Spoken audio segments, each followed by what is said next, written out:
Welcome back. Well, they might scare you when they buzz by, but they have a purpose, and making sure they're around isn't always easy. James Lee is with us this afternoon with the Sustainable Beekeepers Guild of Michigan to talk about some of the ways they're keeping the bee population going. Thanks for being here today. Thank you so much for having me. Absolutely. Let's first of all talk a little bit about the importance of bees and what they do for both our ecosystem and, well, our economy. Yes, yeah. yes, honeybees are very important pollinators, and they're crucial to the industry by and large as far as produce in the country is concerned.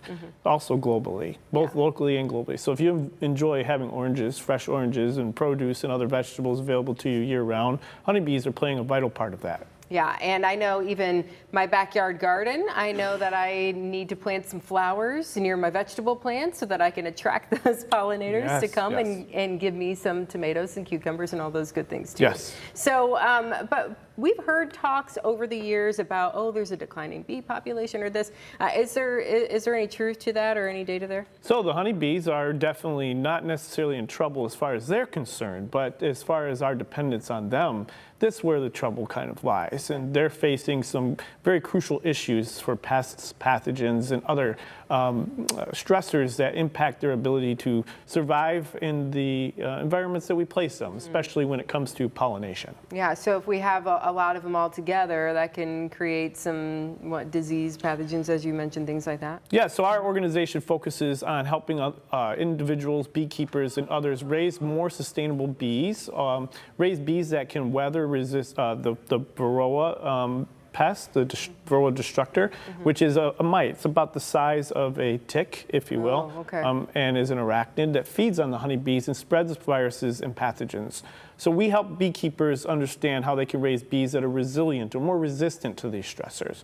And so we focus on teaching people how to do scientific assays, evaluating the brood and looking for these mites in their reproductive states, and also raising their own queens from their own local stocks so that they have more locally resilient populations. That makes a lot of sense. And when you do this, you try to avoid chemicals and things like that, right? Yeah, that is one of our #1 focuses is teaching beekeepers to be less dependent on the chemicals that are used to control these pests and pathogens. We will probably always need them to some extent, at least for now, but we see a future where beekeepers are not going to have to depend primarily on these mechanisms to save their honeybee populations. And by and large, if there's more of us that are doing it, right, then maybe the whole industry by and large will benefit from the bees that we're able to provide up the food chain. Kind of a grassroots approach. You know, we can try from the top down, but grassroots tends to take a little easier. Yeah, and this has taken off. Your guild, you have quite a few members now at this point. Yep, the Sustainable Beekeepers Guild of Michigan has about 760 members annually, and these individuals are from all around the world. Obviously, we have about 80% of them in the state of Michigan and the United States, 50 here in Ohio.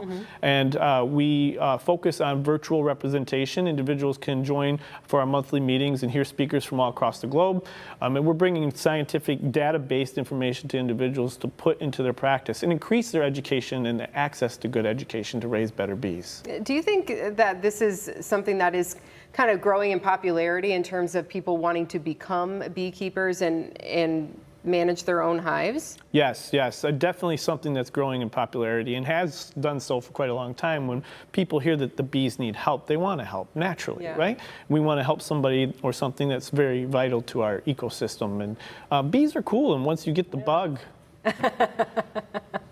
See what you did there. Yep. Yeah, I did a segment where I went out for our Try This segment, and I did beekeeping, and I can see how you can get the bug for something like that, because I put this suit on and I went out to these hives, and you have your little smoker thing and you see how they react and how they work and function, and it's really incredible how smart they are and how they're able to do what it is that they do. It's incredible. Yeah. It really is. I don't know if I've ever been more in awe of an insect my entire life. And I wasn't a bug person as a child by any means, but I remember the honeybees being around more in number. And, you know, that has declined since the 90s, you know, and so I'm not saying I'm old enough to remember, but I am saying that, you know, I do remember seeing that they were around and then they weren't as much. And so if there's something that we can do to help beekeepers keep their bees alive and raise better queens, that's very important to us. There's lots of information out there about how to use chemicals, or as we call them, acaricides,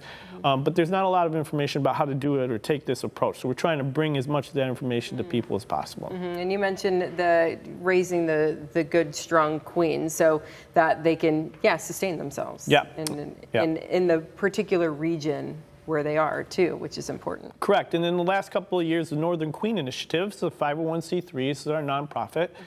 We organized a board of individuals who are working on making access to those queens and that kind of genetic stock more available to your average beekeeper. Sure. And they're not always readily available, or it costs a lot of money to ship those queens in from another place, California, Florida, Right. Georgia. But we're focusing on hardy northern winter survivor stock, Michigan, Ohio, Midwest bees. Yes, Good, strong. the hardy ones. Yes, that's right. They need to be on a day like today when it's 64 in June. So we've got some information here about where people can go if they want to learn more. And it's really fascinating. Thank you so much for your time today. We appreciate it. Appreciate for it. taking care of the bees. Yep, you got it. Yeah, we'll be right back. Stay with us.